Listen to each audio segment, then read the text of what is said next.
আসসালামু আলাইকুম। ওয়ালাইকুম আসসালাম ওয়া রাহমাতুল্লাহি ওয়া বারাকাতুহু। জি আমি বাংলাদেশ থেকে, পাবনা থেকে বলতেছি। বলেন। শাহেখ, আমার প্রশ্ন হচ্ছে, আমার বাবা ব্যবসা করে, তো বাবার ব্যাংকে লোন আছে, এবং আমি একসাথে থাকি না বাবার সাথে, আমি আলাদা বাসায় থাকি আমার ফ্যামিলি নিয়ে। কিন্তু মাঝে মাঝে সপ্তাহে একদিন কি হঠাৎ মাঝে মাঝে বাবার বাড়িতে যাইতে হয়, একসাথে খাওয়া দাওয়া করি, বা বাসায় ভালো কিছু রান্না হলে আমার বাড়িতে দিয়ে যায়। তো এক্ষেত্রে এই খাবারগুলো আমি খেতে পারবো কিনা, বা আমার মানে যেহেতু আমি শুনছি যে মানে ইবাদত কবুলের শর্ত হচ্ছে হালাল রুজি বা হালাল খাদ্য, তো এই বিষয়টা একটু জানালে পরে ভালো হতো। এবাদত কবুলের শর্ত নয়, দোয়া কবুলের জন্য হালাল রুজি। আর এবাদত একটা লোক যদি হারাম খায়, সুদ করতো, নামাজ রোজা কবুল হবে না। হ্যাঁ, হজে যদি পয়সা নিয়ে আসে হারাম পয়সা, তখন কবুল হবে না, যেহেতু ওই পয়সা দিয়ে হজ করেছে বা উমরা করেছে। কিন্তু নামাজ পড়ছে একটা লোক, হারাম খায়, সুদ খায়, ঘুষ খায়, হ্যাঁ, চোর ডাকাত, নামাজ কবুল হবে না। এই জন্য আমাদের দেশের কিছু বক্তাদের ফতোয়া এগুলো, এবাদত কবুল হবে না হারাম খেলে, ভুল কথা এটি। সাধারণ মানুষের কথা অথবা বক্তাদের কথা, বক্তার আলেম নয়। কোরআন সুন্নাহর কথা হচ্ছে যে ফান্না ইউস্তাজা বলে জালেক, যে হারাম খায় তার দোয়া কি করে কবুল হবে। হ্যাঁ, তার দোয়া কি করে কবুল হবে, এবাদত কবুল হবে না এমন কথা নেই। তো এটি একটি সংশোধন করে নেন বিষয়টি। আর 2 নম্বর কথা হচ্ছে, আপনার বাবা লোন নিয়ে রেখেছে, কিন্তু তার সমস্ত ধন সম্পদ অথবা ইনকাম সবগুলি তার হারাম নয়। আর সে তো বলছে না যে যেটা তোমাকে আজকে যে পরিবেশন করছি বা তোমাকে নিয়ে খেতে বসছি এটা হারাম, এটা তো বলছে না। শুধু এমন ব্যক্তি তো অধিকাংশ লোক আমাদের সমাজে, অধিকাংশ লোক যাদের রুজি হচ্ছে মিক্স, হ্যাঁ, হারামও আছে হালাল আছে, তাদের বাড়িতে খেতে অসুবিধা নেই, তাদের বাড়িতে খেতে অসুবিধা নেই।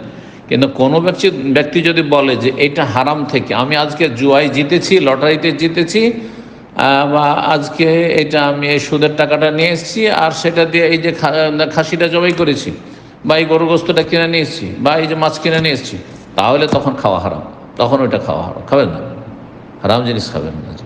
জেনে শুনে হারাম বস্তু খাবেন না, যেমন কুকুর শিরগাল বিড়ালের গোস্ত খাবেন না আপনি, ঠিক তেমনি যখন বলবে যে এটা সুদের টাকা, এটা ঘুষের টাকা, এটা বেইমানি করা জিনিস, এটা ইত্যাদি ইত্যাদি, তখন খাবেন না। আর এমনিতে যারা হারামও খায় হালাল খায়, তাদের বাড়িতে দাওয়াত খেতে পারবেন, তাদেরকে প্রয়োজনে আত্মীয় বিশেষ করে অথবা প্রতিবেশী, বা তাদের অনিষ্ট থেকে বাঁচার জন্য, বা তাদেরকে ইসলামে দিয়ে আকৃষ্ট করার জন্য, ইসলামের উদ্দেশ্যে, সৎ উদ্দেশ্যে তাদেরকে দাওয়াতও দিতে পারবেন প্রয়োজনে। জি, অন্তরের একটা দূরত্ব থাকতে হবে পাপীদের সাথে। অন্তর ভালোবাসা আল্লাহর নেক বান্দার সাথে যেমন, তেমনই একটা খারাপ লোকের সাথে মোটেই যায় না। এটার নাম হচ্ছে আল ওয়ালা ওয়াল বারা। হ্যাঁ, বন্ধুত্ব এবং বৈরিতা অন্তর। কিন্তু বাহ্যিক মামলাত, লেনদেন, বাবা মায়ের সাথে যতই তারা হারাম কাজ করুক, ভালো আচরণ হইতে হবে, খারাপ আচরণ জায়েজ নয়। সুতরাং বাবার বাড়ি আপনি খেতে পারবেন। নবী সাল্লাল্লাহু আলাইহি ওয়াসাল্লাম ইহুদি মহিলার বাড়ি খেয়েছিলেন, তো অসুবিধা কি? ইহুদিরা তো হারাম খায় সব যুগে। ওই যুগে 1400 বছরে কোরআন নাজেলের এর যুগে আল্লাহ বলছেন ওয়াকলেহিমের রেবা, তারা সুদখোর জাতি। জি, ওয়াকলেহিম আমওয়ালান নাস বিল বাতিল, আর তারা হারাম পন্থায় ঘুষখোর, তারা হারাম পন্থায় মানুষের বেইমানি করে, আত্মসাৎ করে, ধর্ম ব্যবসা করে তারা খায়। জি, ইত্যাদি ইত্যাদি। সুতরাং বাবার বাড়ি খেতে পারবেন যে বাবা হারামের সাথে জড়িত। আল্লাহ আপনার আব্বাকে হেদায়েত করুন, এবং সকল মুসলিম ভাই বোনকে আল্লাহ যারা হেদায়েত প্রাপ্ত তাদের হেদায়েতকে বৃদ্ধি করুন, আর যারা পথভ্রষ্ট বা তারা বিভিন্ন হারামে জড়িয়ে আছে তাদেরকে আল্লাহ হেদায়েত নসিব করুন। এরপর যে প্রশ্ন করবেন আরাফাত, আপনি প্রশ্ন করুন। আসসালামু আলাইকুম। ওয়ালাইকুম আসসালাম রহমতুল্লাহ বরকাত। আমি সিলেট থেকে বলছিলাম। জি আমি একটি কলেজে অ্যাকাউন্টেন্ট হিসেবে কাজ করি। জি শেখ, আমার প্রশ্নটা হচ্ছে যে শেখ, 2-1 দিন আগে শেখ আমার আম্মা কি আমার বাইকে একটা দিনী বিষয় শেখাচ্ছিল। তো আমি শেখ পাশে ছিলাম বসা। তো তখন শেখ ওই দিনী বিষয়ের উল্টোটা মানে কুফরি একটি বিষয় শেখ শেখ আমার আর কি মাথায় আসে বা অন্তরে আসে। তো ওইটা শেখ আমি কি মানে সরিয়ে দেওয়ার একটা প্রক্রিয়া শেখ ছিলাম। তো সরিয়ে দেওয়াবো মানে এটা শেখ কি মানে সরিয়ে দেওয়ার প্রক্রিয়া অবস্থা শেখ, সেটা কি আমার অন্তরে আর কি প্রবেশ করে ফেলে। হ্যাঁ, সেটা অন্তরে প্রবেশ করে সেটা আপনার গাঢ় হয়ে যাবে। তো পরে শেখ আমি সেটাকে দূর দূর করে সেটাকে চালিয়ে দেয়। এবং শেখ মানে এটা কি মানে জোর করে আর কি জোর করে অনিচ্ছাকৃত হবে সেটা কি শেখ মানে কি অন্তরে কিংবা মাথায় কি বসে যাওয়ার মতো একটা অবস্থা হয়। হ্যাঁ, এখন শেখ অনিচ্ছাকৃত ভাবে কিংবা জোর করে শেখ সেটা এরকম হয়, তাহলে এটা কি শেখ কুফরি বা কোনো কিছু হবে? একটা একটা কথা আপনি বারবার রিপিট কেন করছেন? সংক্ষেপ করেন, জি, সংক্ষেপ করেন কথা, আপনার কথা লম্বা হয়ে যাচ্ছে।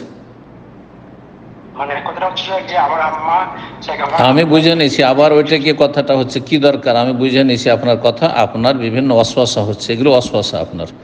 আপনার অন্তরে খারাপ কথা আসলো, সাথে সাথে বের করে দিলেন, হয়ে গেল। আবার ওইটা নিয়ে বারবার বারবার করা, হ্যাঁ, মাজা ঘষা করা, কেন ওর পিছনে পড়ছেন? শয়তান সুযোগ পেয়ে যাবে, আপনাকে অশ্বাসায় লিপ্ত করবে। অশ্বাসার রোগে আপনি মারাত্মকভাবে আক্রান্ত হয়ে যাবেন এইরকমটা করলে। যা কিছু খারাপ কথা আসছে সাথে সাথে আউযুবিল্লাহি মিনাশ শাইতানির রাজিম, ব্যাস অন্তর থেকে বের করে দেন। আবার আসছে, আবার আউযুবিল্লাহি মিনাশ শাইতানির রাজিম বলেন, আর তারপরে তো পেরেশান হওয়ার কিছু নেই। জি, মানুষের অন্তরে ভালো কথা আসে, মন্দ কথা আসে। ভালো কথা আসলে আল্লাহর শুকরিয়া আদায় আলহামদুলিল্লাহ বলেন, আর খারাপ কথা আসলে ইস্তেআজা, আল্লাহর কাছে আশ্রয় গ্রহণ করেন, আশ্রয় কামনা করেন। জি, পেরেশানি কিছু নেই। বারাকাল্লাহ। পর্যায়ে প্রশ্ন করবেন। উমায়ের স্ল্যাশ সাবি সুবায়ের, উমায়ের সুবায়ের, আপনি প্রশ্ন করুন।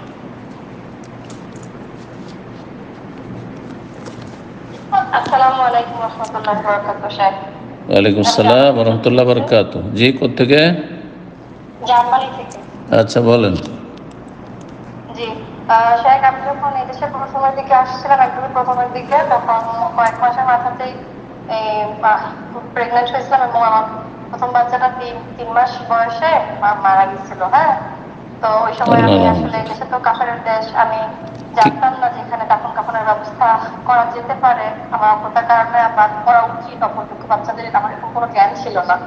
তো ডাক্তার বলতেছিল যে এগুলা হইলো নর্মাল কবরস্থানে, ওদের ওদের কবরস্থানে মানে এরকম আরো যাদের স্ক্যারেজ ঘটে অনেক যে ওগুলাকে জমা করে সাথে মাটি চাপা দেওয়া হয়, আর যখন আমার এই ডেটটা বলা হবে তখন ওরা চাইলে কবরস্থানটাতে জায়গাটা দেখাই দিবে যে আপনার বাচ্চাটা এখানে খাওয়া আসা করছে।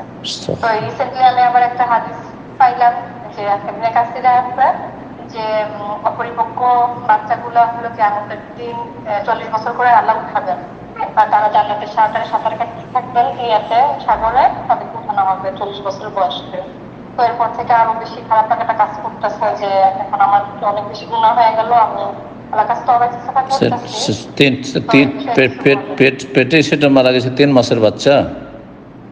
জি জি, পেটে মারা গেছিল, পরে তিন মাসে তো আত্মা দেওয়া হয় না, 3 মাসে আত্মা দেওয়া হয় না, 4 মাসে 120 দিনে গিয়ে রূহ সঞ্চার করা হয়। দেখছিলাম ওটা একদম হাত পা মাথা সবই হয়ে গেছিল। ওটা হতে পারে 70-75 দিনে, 75 থেকে 80 দিনের ভিতরে হাত পা আকার আকৃতি হয়, কিন্তু তাতে রূহ দেওয়া হয় না। রূহ দেওয়া হয় 120 দিনে, যেন নবী সাল্লাল্লাহু আলাইহি ওয়াসাল্লাম স্পষ্ট হাদিস রয়েছে। বোঝা গেছে? সুতরাং এমনটা যদি হয় 3 মাসে, তাহলে তার জানাজা নেই, তবে দাফন করে দিতে হবে মুসলিম বা কোনো জায়গাতে দাফন করে দেওয়া যেতে পারে, যেহেতু প্রাণও নেই। মুসলিম কবরস্থান তখন আবশ্যক ছিল যদি তার প্রাণ থাকতো, তাহলে জি 4 মাসের বেশি হতো বা 4 মাস হয়ে যেত।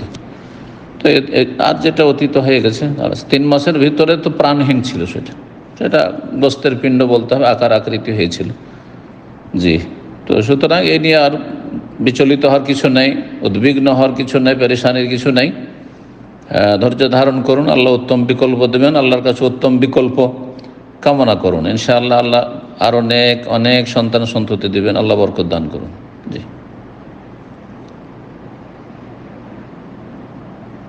জি, আমি তো ইনশাআল্লাহ এই পর্যায়ে প্রশ্ন করবেন।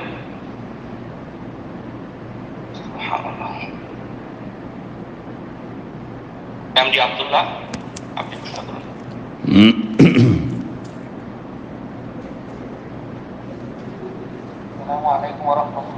ওয়ালাইকুম আসসালাম রহমতুল্লাহ বরকাত।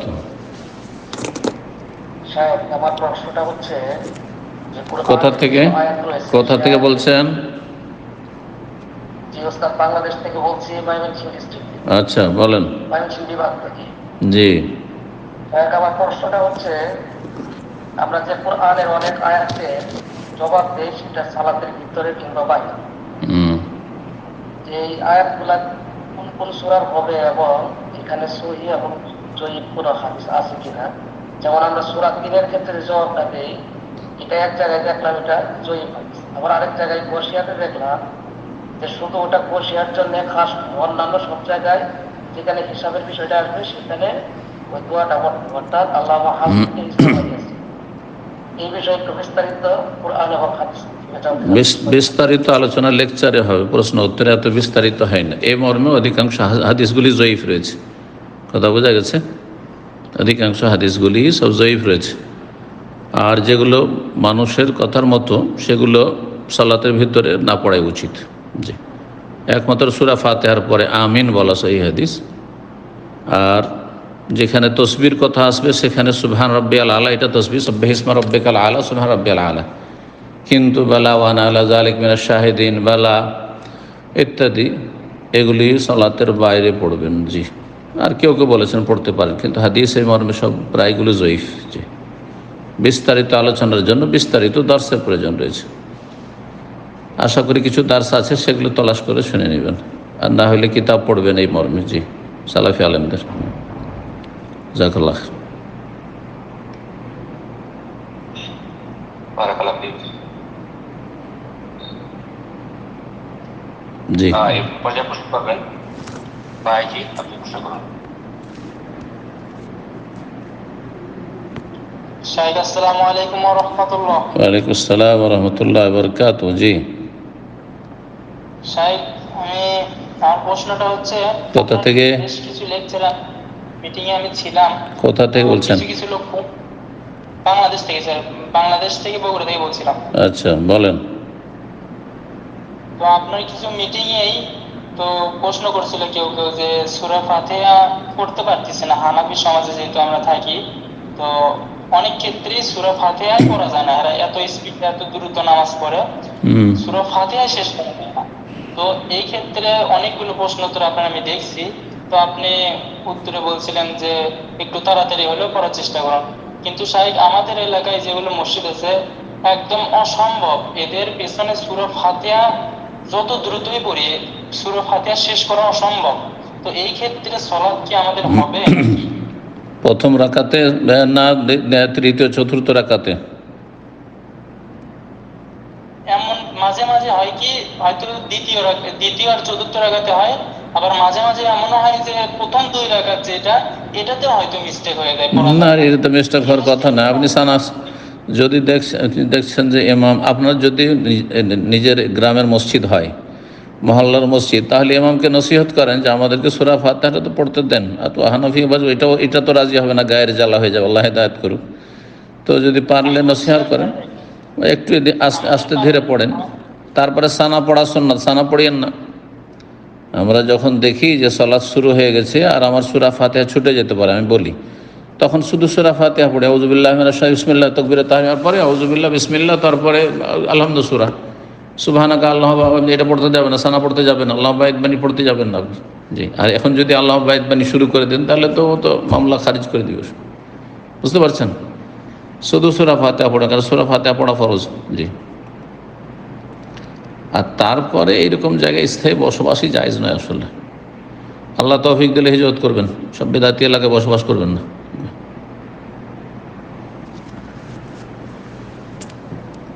জাযাকাল্লাহ। বারাকাল্লাহ ফিক।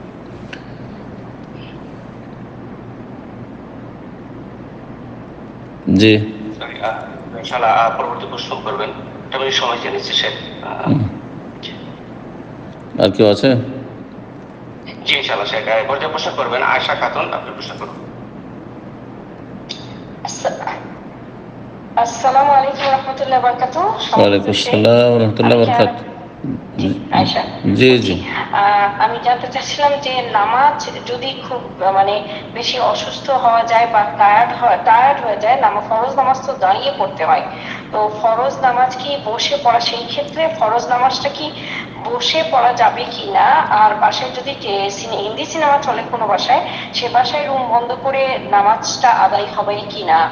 কারণ ওই সেই বাসায় তো রহমতের ফেরেশতা ঢোকে না, তো সে বাসায় কি মানে শয়তান তো বসবাস করে, তো আপনি এটা সম্বন্ধে যদি একটু বলতেন, আর নামাজটা হবে কিনা। জাযাকাল্লাহ খায়রান। ফরজ সালাত যদি সম্ভব হয় তো দাঁড়িয়ে পড়বে, এটি ফরজ। কেন দাঁড়ানো যদি সক্ষম হয় তাহলে দাঁড়ানো ফরজ, রুকন।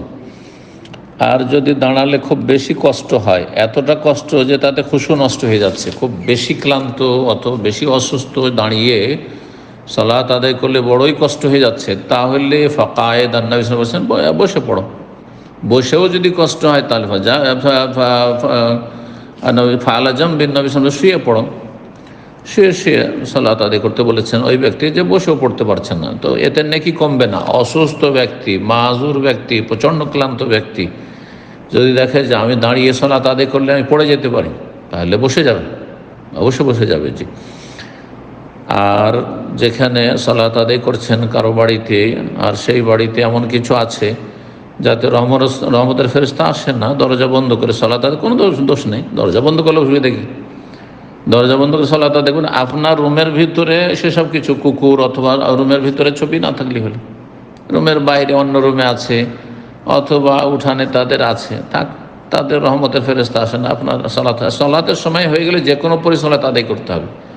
এমন জায়গা আছে চারিদিকে কুকুর ঘোরাঘুরি করছে, নামাজ আদায় করবেন না, করতে হবে। কাফের দেশে বসবাস করলে তো আল্লাহ আসান করুক, আল্লাহ সহজ করুক। বারাকাল্লাহ। মুসলিম সমাজে কুকুর পুষছে মানুষ, আজকাল মুসলিমেরা মনে করছে কুকুর পুষলে বেশি সভ্য হয়ে যায়, মনে হয় ছেলে মেয়ের চাইতে বেশি কুকুরকে আদর করছে অনেক মুসলমান। ছেলে মেয়েকে দিয়েছে কাজের মেয়েকে বওয়ার জন্য, সেবা যত্ন করার জন্য, পরিচর্যার জন্য, আর নিজে মালিকনি আর তার ছেলে মেয়েরা সব কুকুরের পরিচর্যা করেছে। এ হলো জাতির অবস্থা। আল্লাহ জাতিকে হেদায়েত দান করুন। জি।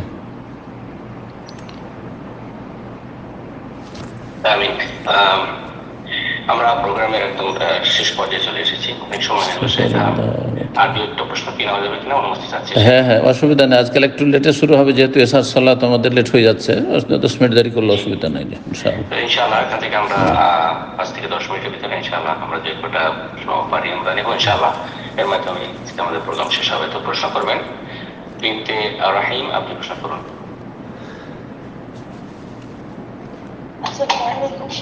ওয়ালাইকুম আসসালাম রহমতুল্লাহ বারাকাতুহু। জি, কোথা থেকে বলেন? নাম কোথা থেকে? মাশাআল্লাহ, বলেন। করোনার ক্ষেত্রে কি হজ বা উমরা মানে যখন হাজবেন্ড হচ্ছে যে যখন সামর্থ্য হবে, তো মানে বিয়ের আগে এরকম শর্ত দিয়ে রাখলাম যে যখন হাজবেন্ড সামর্থ্যবান হবে তখন হচ্ছে যে তিনি আমাকে হজ বা উমরা করতে নিয়ে যাবেন, এটা হচ্ছে আমার করোনা হিসাবে আমি চাই। বা আর সাথে কিছু মানে নগদ টাকা বা যে কোনো কিছু এরকম করা কি মানে এরকম মহল্লায় চাওয়া কি জায়েজ আছে? জায়েজ আছে, কোনো অসুবিধা নেই। বিয়ের আগে যদি শর্ত করে, আল মুসলিমুনা আলা শুরুতিহিম, সহিহ বুখারীতে রয়েছে নবী সাল্লাল্লাহু আলাইহি ওয়াসাল্লামের হাদিস, মুসলিমরা নিজের শর্তের ওপর অটল থাকবে যদি শর্ত হারাম না হয়। হ্যাঁ, হালালকে হারাম না করা হয় বা হারামকে হালাল না করা হয়। বৈধ শর্ত, যে কোনো শর্ত স্বামী লাগাতে পারে স্ত্রীর ওপর, বা মেয়ের পরিবার ওপর, আর স্ত্রী লাগাতে পারে স্বামীর ওপর। সুতরাং কেউ যদি শর্ত লাগে বিয়ের সময় যে আমার মহারানা এত টাকা, 1 লাখ টাকা প্লাস আমাকে হজ করাইতে হবে, ওমরা করাতে হবে, তাহলে সেটা ভালো কাজ, আরও ভালো কথা, ভালো কাজের জন্য। এমনকি জায়েজ কাজ যদি বলে তবুও জায়েজ, একবারে শুধু না জায়েজ কাজ যদি বলে তাহলে সেটা তখন সে শর্ত গ্রহণযোগ্য নয়। জি, কোনো অসুবিধা নেই। আল্লাহ তৌফিক দান করুন। আমিন। প্রশ্ন করবেন যে জামান, আপনি প্রশ্ন করুন। আসসালামু আলাইকুম ওয়া রাহমাতুল্লাহ। ওয়ালাইকুম আসসালাম ওয়া রাহমাতুল্লাহি ওয়া বারাকাতুহু। জি, আচ্ছা, কেউ যদি কোথা থেকে বলছেন? নিউ ইয়র্ক থেকে। আচ্ছা, বলেন। কেউ উমরা করার জন্য নিয়ত ছিল যে বাবার পক্ষ থেকে উমরাটা করবে, নিজের উমরা করেছে? নিজের উমরা করেছে? জি, হ্যাঁ, নিজের উমরা অবশ্যই করতে হবে, হজ করতে হবে। যেই ব্যক্তি বদলি উমরা হজ করবেন তার নিজের উমরা হজ অবশ্যই ফাইনাল থাকতে হবে, করা থাকতে হবে। জি, এটাই সঠিক যখন নবী সাল্লাল্লাহু আলাইহি হাদিসের কথা। হ্যাঁ, আচ্ছা। আর ওই নিয়ত ছিল যে বাবার জন্য করতেছে, কিন্তু যখন মুখে বলছে তখন আর ওই বাবার কথাটা বলা হয় নাই। ও এখন এই বলা কোনো কথাটা শর্ত নেই, বাপকে মুখে বলা ওইটা হচ্ছে নির্দিষ্টকরণ, ওটা হচ্ছে শুধু মুস্তাহাব কাজ, সুন্নত, কোনো ওয়াজিব নাই। কেউ যদি নাও বলে আগে থেকে মনে মনে আছে, নিয়ত আছে যে আমি আমার আব্বার পক্ষ থেকে উমরায় যাচ্ছি, হজে যাচ্ছি, যথেষ্ট। মিকাতে এহরাম বাঁধার সময় অথবা ফ্লাইটে এহরাম করার সময় লাব্বাইক ওমরাতান আন আবি, বা আমার আব্বার পক্ষ থেকে আমি ওমরা করছি বা হজ করছি বলা আবশ্যক নয়, শুধুমাত্র মুস্তাহাব। জি, অন্তরের নিয়ত করা যথেষ্ট। আর অন্তরের নিয়ত অলরেডি আগে থেকে আছে যে আমি এই জন্য এসেছি, আমার সফরটা হচ্ছে আমার আব্বার পক্ষ থেকে ওমরা করা, কোনো অসুবিধা নেই, হয়ে গেছে ইনশাআল্লাহ। জাযাকাল্লাহ খায়ের। এরপর কে প্রশ্ন করবেন? শাহরিন চৌধুরী, আপনি প্রশ্ন করুন। আসসালামু আলাইকুম ওয়া রাহমাতুল্লাহি ওয়া বারাকাতুহু। ওয়ালাইকুম আসসালাম ওয়া রাহমাতুল্লাহি ওয়া বারাকাতুহু। জি বলেন। জি বলেন। আচ্ছা, মহিলাদের পিরিয়ড অবস্থায় নাকি কোরআন মুখস্থ যেগুলো আছে এগুলি কি মানে কন্টিনিউ ভাবে পড়া যায় না, ভেঙে ভেঙে পড়তে হয়, এটা কি সঠিক? মাসালায় দুটো মত আছে।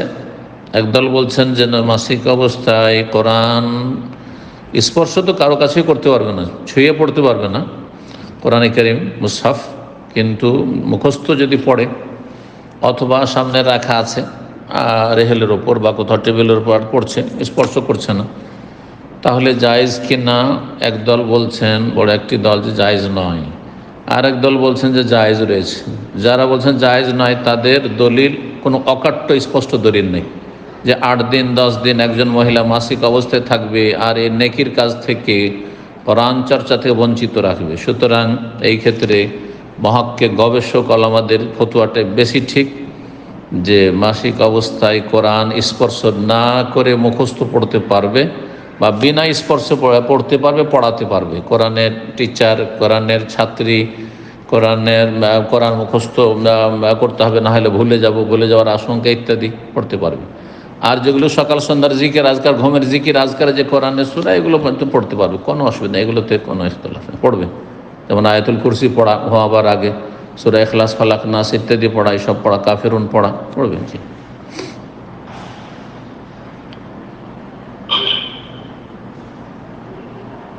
জাযাকাল্লাহ খায়ের। তো ইনশাআল্লাহ এরপর কে প্রশ্ন করবেন? শহীদুল ইসলাম, হাসানপুর, শহীদুল ইসলাম হাসানপুর থেকে আপনি প্রশ্ন করুন।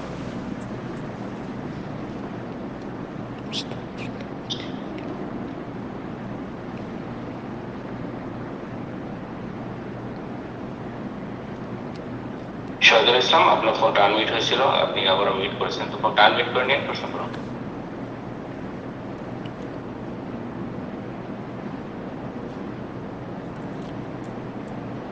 কি আপনার ফোন আনমিউট হয়েছে? প্রশ্ন করুন। আসসালামু আলাইকুম ওয়া রাহমাতুল্লাহি ওয়া বারাকাতুহু। ওয়ালাইকুম আসসালাম ওয়া রাহমাতুল্লাহি ওয়া বারাকাতুহু। বলেন। জি মুর্শিদাবাদ, বলেন। জি স্যার, জি। প্রশ্নটা হচ্ছে ওই পেশায় রাজমিস্ত্রি কাজ করি, তো বিভিন্ন সময় বিভিন্ন রাজ্যে থাকি, তো গ্রামের কিংবা বাড়ির আশপাশে কোনো ব্যক্তি মারা গেলে তো যেতে তো পারি না, তো 1 মাস 2 মাস পর ঘরে গিয়ে কবরের সামনে গিয়ে ওই জানাজা সময় করে যাবে। হ্যাঁ, কবর সামনে করে যাদের জানাজা পড়তে পারেননি, গ্রামবাসী, আত্মীয় স্বজন, সালাত আদায় করতে পারবেন। স্পষ্ট সহিহ বুখারী মুসলিমের হাদিস রয়েছে। নবী সাল্লাল্লাহু আলাইহি সাল্লাম মসজিদে নববীর যে ঝাড়ুদার মহিলা ছিল, কোনো রিওয়ায়াতে পুরুষ, তার জানাজা সাহাবায়ে কেরামগণ পড়ে নিয়েছিলেন রাতের অন্ধকারে, জানাননি। নবী সাল্লাল্লাহু আলাইহি সাল্লামকে সকালে জিজ্ঞেস করলেন সেই মহিলা কোথায়, বলছে যে মা তাতিল বারেহা, গত রাতে মারা গেছে। আরে আমাকে জানাওনি, আফালা আযানতুমুনি, জানাওনি কেন?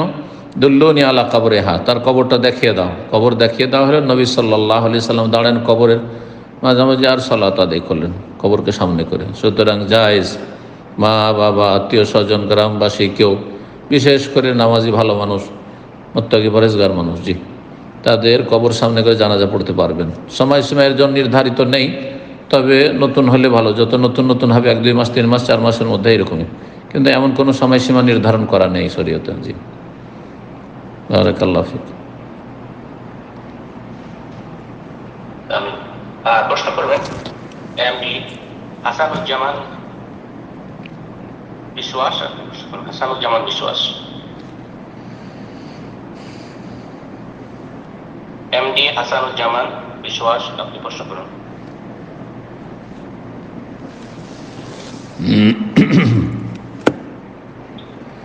সময় আমাদের হাতে অনেক কম, তো আমরা সময় দিতে পারছি না। সর্বশেষ প্রশ্ন নেব। প্রশ্ন করবেন মুস্তাকিম মোল্লা, আপনি প্রশ্ন করুন। আসসালামু আলাইকুম। ওয়ালাইকুম আসসালাম ওয়া রাহমাতুল্লাহি ওয়া বারাকাতুহু। জি বলেন। বলেন। আমার এই প্রশ্নটা হচ্ছে কিস্তির বিষয় নিয়ে। যেহেতু আমরা ইন্ডিয়ায় বসবাস করি, তো আমরা যখন কোনো জিনিস কিস্তিতে নিতে যাই, তো আমরা যার কাছ থেকে নিই কিস্তিতে কোনো জিনিস, গাড়ি হোক বা মোবাইল হোক, তো ওকে তো কোনো থার্ড পার্টি কোম্পানি পয়সা পেমেন্ট করে দেয়। আর ওই থার্ড পার্টি কোম্পানি আমার কাছ থেকে পয়সা মাসে মাসে ব্যাংকের মাধ্যমে নেয়। আর কোনো কারণে যদি কিস্তি ফেল হয়ে যায়, তা দুজনাকে আমাকে এক্সট্রা চার্জ লাগে। তো এই ধরনের কিস্তি জিনিসগুলো নেওয়া যাবে কিনা তো বললে ভালো হতো। কিস্তিতে কোনো মাল সামান পণ্য খরিদ করা, গাড়ি কেনা ইত্যাদি কেনা জায়েজ, গাড়ি বাড়ি ইত্যাদি কিস্তিতে জায়েজ। এটা হচ্ছে অধিকাংশ ওলামাদের মত, সৌদি আরবের অধিকাংশ ওলামাদের মত এটি। সুতরাং এটি জায়েজ। এখন মাঝে মধ্যে কিস্তি পেমেন্ট করতে বিলম্ব হলে তার জন্য বেশি পয়সা নেই, সেটা যদি ফাইন হিসাবে নেই তো জায়েজ, কিন্তু সুদ হিসাবে, ইন্টারেস্ট হিসাবে নেই তো এটা জায়েজ নয়। এখন অমুসলিম দেশে বসবাস করলে তো পুরোপুরি বেঁচে থাকা মুশকিল। এই জন্য যথাসাধ্য সুদমুক্ত থাকার জন্য আপনি প্রতি মাসে নিয়মিত পেমেন্ট করে দিবেন, যাতে করে সেটা সুদ হিসাবে আপনার কাছ থেকে না নিতে পারে। জি, আল্লাহ হেফাজত করুন, আল্লাহ দিন পালন করা সহজ করুন যে যেখানে আছেন। জি, জাযাকাল্লাহ খায়ের শেখ। বারাকাল্লাহু ফিক। শেষ করা যাক। ঠিক আছে, জাযাকাল্লাহ খায়ের। তো ইনশাআল্লাহ যেমনটা বললাম যে সামনের সপ্তাহে হয়তো 8-10 মিনিট দেরি হবে। আমরা শুরু করছি 7:30, 7:40 ইনশাআল্লাহ শুরু করব।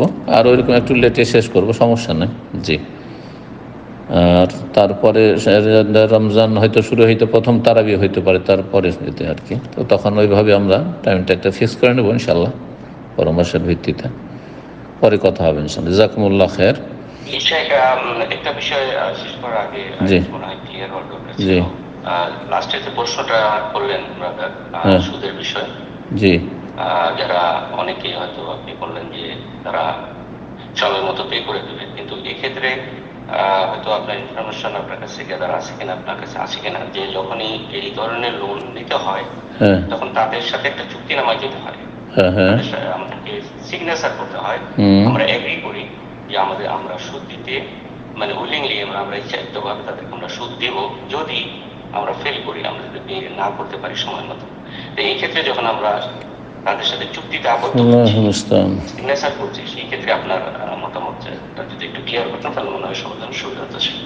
সৌদি আরবে সাধারণত হয় না, যেটা আমি সৌদি আরবে থাকি দীর্ঘ 30-35 বছর, এখানে এরকমটা হয় না। এরকম হয় যে যদি কেউ পরপর কয়েক মাস কিস্তি ফেল করে তাহলে তার কাছ থেকে গাড়ি কেড়ে নেওয়া হয়, নিয়ে চলে যাওয়া হয়, আর ভাড়ায় যে টাকাটা পেমেন্ট করেছে সেটা ভাড়াতে কেটে নেওয়া হয়। দাদা বুঝতে পারছি? তো এইভাবে তো কোনো আপত্তি নেই। এখন মুসলিম দেশগুলিতে কিভাবে হচ্ছে সেটা দেখতে হবে, আর তারপরে যথাসাধ্য সুদি কারবার থেকে বাঁচার চেষ্টা করতে হবে, যথাসাধ্য সুদি কারবার থেকে বাঁচার চেষ্টা করতে হবে। আল্লাহ রাব্বুল তৌফিক দান করুন। আর এই জন্য মনে হয় অনেক ওলামারাই বলেছেন যে কিস্তিতে ওই সব দেশে যেখানে সুদের ওপর স্বাক্ষর করতে হচ্ছে জায়েজ নাই, কিন্তু অনেক সময় নিরুপায়। এখন মুসলিমদেরকে বললেন যে তুমি ক্যাশ দিয়ে নাও, ক্যাশ দিয়ে নেবে, ইনকাম ট্যাক্স বসিয়ে দেবে। আমি যেটা ভারতের অবস্থা জানি যে কেউ ক্যাশে যদি গাড়ি নেই, অথবা কোনো কিছু নেই এরকম কিছু বড় ধরনের, তাহলে ইনকাম ট্যাক্সে পেরেশান করে ছাড়বে। তো এখন তাদের অনিষ্ট থেকে তো বাঁচতে হবে, জালেমের জুলুম থেকেও তো বাঁচতে হবে। তো দিন সহজ, সবার জন্য একই হুকুম নয়, কিন্তু যারা নিরুপায় তাদের জন্য হয়তো ভিন্ন কিছু হুকুম হতে পারে, যেটা মুসলিম দেশে হয়তো জায়েজ নাই, কিন্তু মুসলিম দেশে জায়েজ অনেক কিছু। জি, কিন্তু তার মানে সবই জায়েজ করে নেবেন না খেয়াল খুশি। মানে বিশেষ বিশেষ কিছু অবস্থা আছে এরকম হয়তো। এখন তাহলে তার মুসলিমদেরকে হয় গাড়ি নিতেই হবে না, ট্রাক নিতেই হবে না, বাস নিতেই হবে না, সব কিছু কাফেরদের হাতে, তাহলে তারা কি করবে?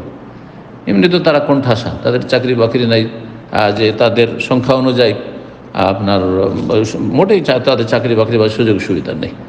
আল্লাহ হেফাজত করুন, যে যেখানে আছেন আল্লাহ হেফাজত করুন রব্বুল আলামিন। আল্লাহ তাআলা আলম। সতর্কতা অবলম্বন করা ভালো। জি, বারাকাল্লাহ ফিক। জি জি, তো এখানে আলোচনা শেষ করছি। রব্বুল আলমিনের কাছে দোয়া করি, আল্লাহ রব্বুল আলমিন আমাদের গুনাহ খাতা মাফ করুন। যা কিছু বললাম তাতে যদি সঠিক বলে থাকি আল্লাহ কবুল করুন, আর ভুল যদি বলে থাকি আল্লাহ রব্বুল আলমিন সংশোধনের তৌফিক দান করুন। আর অনিচ্ছাকৃত ভুল হলে আল্লাহ যেন মাফ করেন এবং আপনাদেরকে ভালো কথার দ্বারা উপকৃত করেন, কোরআন সুন্নাহর অনুসারী হওয়ার তৌফিক দান করেন।